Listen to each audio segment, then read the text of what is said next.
राम साथियों, साइंस सच्चरित्र के 34 अध्याय हम कर चुके और आज प्रस्तुत करती हूँ अध्याय 35। इस अध्याय में भी उदी का ही वर्णन किया गया है। इनमें ऐसी ही घटनाओं को उल्लेख किया गया है कि परीक्षा करने पर देखा गया कि बाबा ने दक्षिणा अस्वीकार कर दी। पहले इन घटनाओं का वर्णन किया जाएगा। आध्यात्मिक विषयों में सांप्रदायिक प्रवृत्ति उन्नति के मार्ग में एक बड़ा रोड़ा है।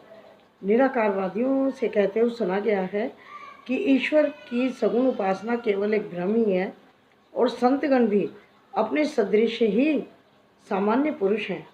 इस कारण उनकी चरण वंदना कर उन्हें दक्षिणा क्यों देनी चाहिए। अन्य पंथों के अनुयायियों का भी ऐसा ही मत है कि अपने सद्गुरु के अतिरिक्त अन्य संतों को नमन और उनकी भक्ति नहीं करनी चाहिए।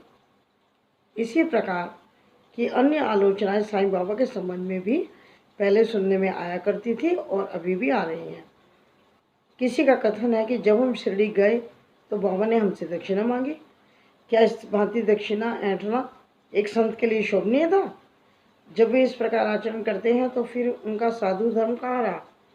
परंतु ऐसी ही कई घटनाएं अनुभव में आई कि जिन लोगों ने शिरडी जाकर अविश्वास से बाबा के दर्शन किए, उन्होंने सर्वप्रथम बाबा को प्रणाम कर प्रार्थना भी की।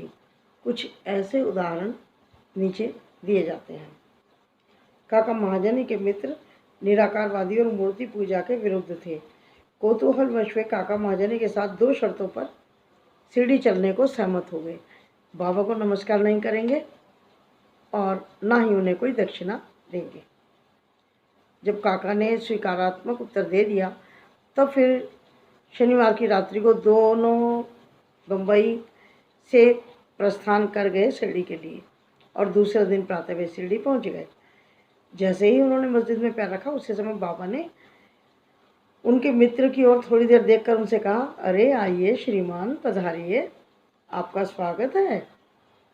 इन शब्दों को सुनकर उनका मित्र बड़ा ही हैरान हो गया, क्योंकि यह स्वर उनके पिता के स्वर से मिलता जुलता था। तब उन्हें अपने कैलाशवासी पिता की स्मृति हो आई सॉरी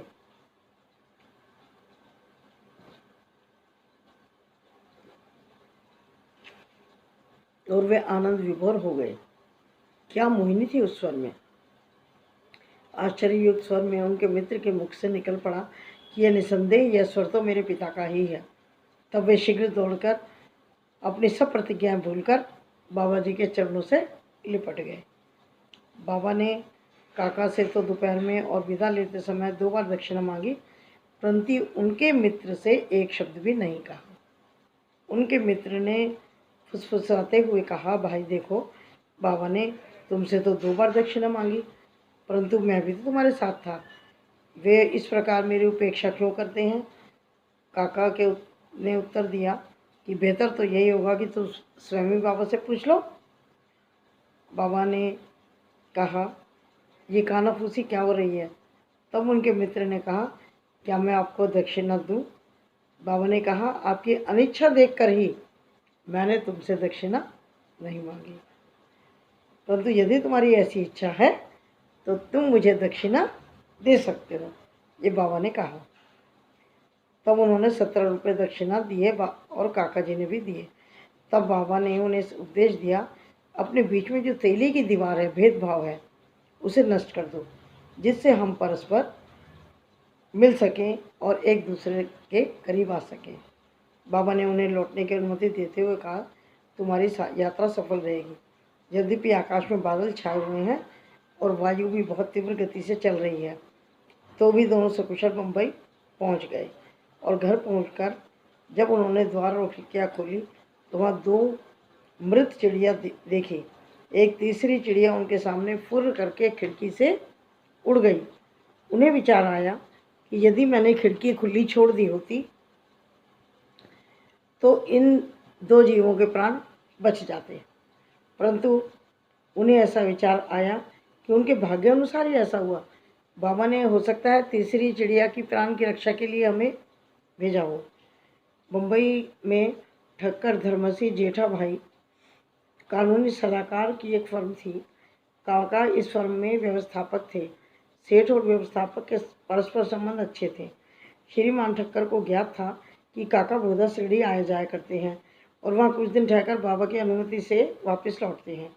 कौतूहलवश बाबा की परीक्षा करने के विचार से उन्होंने भी होली के अवसर पर काका के साथ शिरडी जाने का निश्चय किया। काका का शिरडी से लौटना सदैव अनिश्चित रहता था, इसलिए अपने साथ एक मित्र को लेकर वे तीनों रवाना हो गए। मार्ग में काका ने बाबा को अर्पित करने के लिए 2 सेर अंगूर मोड़ लिए। ठीक समय पर शिरडी पहुंचकर वे उनके दर्शन करने मस्जिद में गए। बाबा साहब तरखट भी तब वहीं पर थे। श्री ठक्कर ने उनसे आने का कारण पूछा। तरखट ने उत्तर दिया कि मैं तो दर्शन के लिए ही आया हूँ, मुझे चमत्कारों से क्या प्रयोजन, यहाँ तो भक्तों की हार्दिक इच्छाओं की पूर्ति होती है। काका ने बाबा को नमस्कार कर उन्हें अंगूर अर्पित किए। तब बाबा ने उन्हें वितरित करने की आज्ञा दी। श्रीमान ठक्कर को भी कुछ अंगूर मिले। एक तो उन्हें अंगूर पसंद नहीं थे और दूसरा अस्वच्छ खाने की डॉक्टर ने मनाही कर रखी थी, इसलिए वे कुछ निश्चय ना कर सके और ना चाहते हुए भी उन्हें अंगूर लेने पड़े और फिर दिखावे मात्र को उन्होंने उन्हें मुंह में डाल लिया। उनकी इच्छा तो नहीं थी, क्योंकि उन्हें पसंद भी नहीं थे और डॉक्टर ने बिना धुले खाने के लिए भी मना किया होगा। स्वच्छतापूर्वक कोई चीज़ खानी है। अब समझ में नहीं आ रहा था उनके बीजों का क्या करें। मस्जिद के फर्श पर थूक नहीं सकते, इसलिए उन्होंने वे बीज अपनी इच्छा के विरुद्ध अपने खीसे में डाल लिए और सोचने लगे, जब बाबा संत हैं तो उन्हें तो ये पता होगा कि मुझे बीजों वाले अंगूर बिल्कुल पसंद नहीं है, फिर क्या वे मुझे इसको खाने के लिए लाचार कर सकते हैं। जैसे ही यह विचार उनके मन में आया, बाबा ने उन्हें कुछ और अंगूर दिए, पर उन्होंने खाए नहीं और हाथ में ही लिए रहे। तब बाबा ने उन्हें खा लेने को कहा। उनकी आज्ञा का पालन किया। चबाते हुए उन्होंने देखा कि किसी में भी कोई भी बीज नहीं था। वे चमत्कार की इच्छा रखते थे, इसलिए उन्हें देखने को मिल गया। उन्होंने सोचा कि बाबा समस्त विचारों को तुरंत जान लेते हैं और मेरी इच्छा अनुसार ही अब उन्होंने बीज रहित अंगूर मुझे दिए हैं। ये बात उनकी समझ में आ गई। फिर भी अपनी शंका निवारण के लिए उन्होंने तरखंड से पूछा, आपको कैसे अंगूर मिले हैं? उत्तर मिला, अच्छे बीजों वाले। श्रीमान ठक्कर को तब और भी आश्चर्य हुआ कि यदि वास्तव में बाबा संत हैं तो अब सर्वप्रथम अंगूर काका को ही दिए जाने चाहिए। इस विचार को जानकर बाबा ने कहा, अब पुनः काका से ही आरंभ होना चाहिए। इस प्रकार के सब प्रमाण ठक्कर को मिल गए। बाबा के पास जाकर के चमत्कार की इच्छा कर रहे थे, तो सारे चमत्कार उनको एक के बाद होते चले गए, मिलते चले गए। फिर श्यामा ने बाबा से परिचय कराया कि आप ही काका के सेठ हैं। बाबा कहने लगे, ये उनके सेठ कैसे हो सकते हैं, इनके सेठ तो बड़े विचित्र हैं। काका इस उत्तर से सहमत हो गए। अपना हट छोड़कर ठक्कर ने बाबा को प्रणाम किया और वाड़े को लौट आए। मध्याह्न की आरती के पश्चात बाबा से प्रस्थान करने की अनुमति प्राप्त करने के लिए मस्जिद में आए। बाबा ने उनकी कुछ सिफारिश की। तब बाबा इस प्रकार बोले, एक सनकी मस्तिष्क वाला सभ्य पुरुष था जो स्वस्थ और धनी भी था। शारीरिक तथा मानसिक व्यथाओं से मुक्त होने पर भी वह स्वतः ही अनावश्यक चिंताओं में डूबा रहता और व्यर्थ ही यहाँ वहाँ भटककर अशांत बना रहता था। कभी वह स्थिर और कभी निश्चिंत रहता था, कभी फिर चिंतित हो जाता था। उसकी ऐसी दशा देखकर मुझे दया आ गई और मैंने उससे कहा कि कृपया अब आप अपना विश्वास एक इच्छित स्थान पर स्थिर कर लें। इस प्रकार व्यर्थ भटकने से कोई लाभ नहीं। शीघ्र ही एक निर्दिष्ट स्थान चुनो। इन शब्दों से ठक्कर की समझ में आ गया कि यह सर्वथा कहानी मेरी ही है। उनकी इच्छा थी कि काका भी हमारे साथ ही लौटें। बाबा ने उनका ऐसा विचार जानकर काका को सेठ के साथ लौटने की अनुमति दे दी। किसी को विश्वास न था कि काका इतने शीघ्र शिरडी से प्रस्थान कर जाएंगे। इस प्रकार ठक्कर को बाबा द्वारा विचार जानने का एक प्रमाण और मिल गया। तब बाबा ने काका से 15 रुपये दक्षिणा मांगी और कहने लगे कि यदि मैं किसी से 1 रुपया दक्षिणा लेता हूँ तो उसे 10 गुना लौटाया करता हूँ। मैं किसी से कोई वस्तु बिना मूल्य नहीं लेता और ना प्रत्येक से मांगता हूँ। जिसकी ओर फकीर उंगली दिखाते हैं उनसे भी मैं मांगता हूँ और जो गत जन्म का ऋणी होता है उसकी ही दक्षिणा स्वीकार हो जाती है दानी देता है और भविष्य में सुंदर उपज का बीजारोपण करता है। धन का उपयोग धनोपार्जन के निमित्त ही होना चाहिए। यदि धन व्यक्तिगत आवश्यकताओं में व्यय किया गया तो यह उसका दुरुपयोग है। यदि तुमने पूर्व जन्मों में दान नहीं दिया है तो इस जन्म में पाने की आशा कैसे कर सकते हो। इसलिए यदि प्राप्ति की आशा रखते हो तो अभी से दान करो। दक्षिणा देने से वैराग्य की वृद्धि होती है और वैराग्य प्राप्ति से भक्ति और ज्ञान बढ़ जाते हैं। 1, 2 और 10 गुना लो। इन शब्दों को सुनकर श्री ठक्कर ने भी अपना संकल्प भूलकर बाबा को 15 रुपये भेंट किए। उन्होंने सोचा कि अच्छा हुआ जो मैं शिरडी आ गया, यहाँ पर मेरी सारी शंकाएं नष्ट हो गई और मुझे कुछ अच्छी शिक्षाएं भी प्राप्त हुई। ऐसे विषयों में बाबा की कुशलता बड़ी अद्वितीय थी। यद्यपि वे सब कुछ करते थे फिर भी वे इन सबसे अलिप्त रहते थे। नमस्कार करने या ना करने वाले दोनों ही उनके लिए एक समान थे।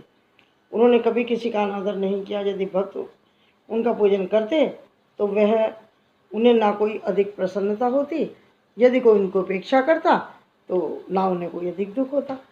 वे सुख और दुख से परे हो चुके थे। कौन? बाबा। बांद्रा के एक महाशय कायस्थ प्रभु बहुत दिनों से नींद न आने से परेशान थे। जैसे ही वे सोने लगते उनके स्वर्गवासी पिता स्वप्न में आकर बुरी तरह गालियाँ देने लगते और वो नींद से जाग जाते। उनकी निद्रा भंग हो जाती। रात्रि भर शांति महसूस करते। हर रात्रि को ऐसा ही होता था। एक दिन बाबा के एक भक्त ने उनसे परामर्श किया। उसने कहा कि मैं तो संकट मोचन सर्व पीड़ा निवारणी उदी को ही रामबाण औषधि मानता हूँ जो लाभदायक सिद्ध होगी। उन्होंने एक उदी की पुड़िया देकर कहा कि इसे शयन से पूर्व अपने माथे पर लगाकर सिराने रखो। फिर तो उन्हें निर्विघ्न निद्रा आने लगी। यह देखकर उन्हें बहुत महान आश्चर्य और आनंद हुआ। यह कर्म चालू रखकर वे साईं बाबा का ध्यान करने लगे। बाजार से उनका एक चित्र लाकर उन्होंने अपने सिराने के पास लगा लिया और नित्य उसका पूजन करना भी आरंभ कर दिया। प्रत्येक गुरुवार को वे हार और नैवेद्य अर्पण करते थे। वे पूर्ण स्वस्थ हो गए और पहले के सब कष्टों को भूल गए। बालाजी पाटिल निवासकर ये बाबा के परम भक्त थे। ये उनकी निष्काम सेवा किया करते थे। दिन में जिन रास्तों से बाबा निकलते थे उन्हें भी प्रातःकाल उठकर झाड़ू लगाकर पूर्ण स्वच्छ करते थे। इसके पश्चात यह कार्य बाबा की एक परम भक्त महिला राधा कृष्ण बाई ने किया। फिर अब्दुल ने। बालाजी जब अपनी फसल काट कर लाते तो सब अनाज बाबा को भेंट कर दिया करते थे। उसमें से जो कुछ बाबा उन्हें लौटा देते थे वे उसी से अपने कुटुंब का निर्वाह किया करते थे। यह कार्यक्रम अनेक वर्षों तक चला। फिर उनकी मृत्यु के पश्चात उनके पुत्र ने भी इसे जारी रखा। एक बार बालाजी के श्राद्ध दिवस की वार्षिकी बरसी के अवसर पर कुछ व्यक्ति आमंत्रित किए गए। जितने लोगों के लिए भोजन तैयार किया गया उससे 3 गुना लोग अधिक आ गए। यह देखकर श्रीमती निवासकर किंकर्तव्य विमूढ़ सी होगी, परेशान होगी। उन्होंने सोचा कि यह भोजन सबके लिए पर्याप्त ना होगा और यदि कम पड़ गया तो कुटुंब की बहुत अपकीर्ति होगी, यानी बेइज्जती होगी। तब उनकी सास ने सांत्वना देकर कहा, चिंता ना करो, यह भोजन सामग्री हमारी नहीं है, अरे ये तो साईं बाबा की है। प्रत्येक बर्तन में ऊदी डालकर वस्त्र से ढक दो और बिना वस्त्र हटाए सबको परोसना शुरू कर दो, वे ही हमारी लाज बचाएंगे। परामर्श के अनुसार ऐसा किया। भोजनार्थियों की तृप्ति पूर्वक भोजन करने के पश्चात भी भोजन शेष बचा रहा तो उन लोगों को बहुत प्रसन्नता और आश्चर्य हुआ। यथार्थ में देखा जाए तो जैसा भाव उसके अनुसार ही अनुभव। ऐसी ही घटना मुझे प्रथम श्रेणी के उप न्यायाधीश तथा बाबा के परम भक्त B.A. चौगले ने बताई थी। फरवरी सन 1943 में अहमदनगर में पूजा का उत्सव हो रहा था। तभी इस अवसर पर एक व्रत भोज का आयोजन किया गया। भोजन के समय आमंत्रित लोगों से लगभग 5 गुने अधिक लोग भोजन के लिए आ गए, यानी जितने बुलाए थे उससे 5 गुना ज़्यादा। लेकिन फिर भी भोजन सामग्री कम नहीं हुई और बाबा की कृपा से सबको भोजन मिला और ये देख कर के सब बड़े आश्चर्यचकित हुए। साईं बाबा का सर्वभूमि प्रकट होना। शिरडी के रघु पाटिल एक बार निवासी के बालाजी पाटिल के पास गए, जहाँ संध्या को उन्हें ज्ञात हुआ कि एक सांप फुफकारता हुआ गौशाला में घुस गया। सभी पशु भयभीत होकर भागने लगे। घर के लोग भी घबरा गए, परंतु बालाजी ने सोचा कि यहाँ साईं ही स्वरूप में प्रकट हुए हैं। तब वे एक प्याले में दूध लेकर आए और निर्भय होकर उस सर्प के सम्मुख बैठ गए और कहने लगे, बाबा क्यों फुफकार कर शोर मचा रहे हो? क्या आप मुझे भयभीत करना चाहते हो? यह दूध का प्याला लीजिए और शांतिपूर्वक पी लीजिए। ऐसा कहकर वह बिना किसी भय के उसके सभी बैठे रहे। अन्य कुटुंब जन तो घबरा रहे थे कि कहीं ये आक्रमण ना कर दे सर, लेकिन वो तो बिल्कुल नहीं डरे। थोड़ी देर के बाद सर्प अपने आप ही अदृश्य हो गया और किसी को पता भी नहीं चला कि वह कहाँ चला गया। गौशाला में सब जगह देखने पर वो कहीं भी दिखाई नहीं दिया। श्री सद्गुरु साईनाथ अर्पणमस्तु। शुभम भवतु।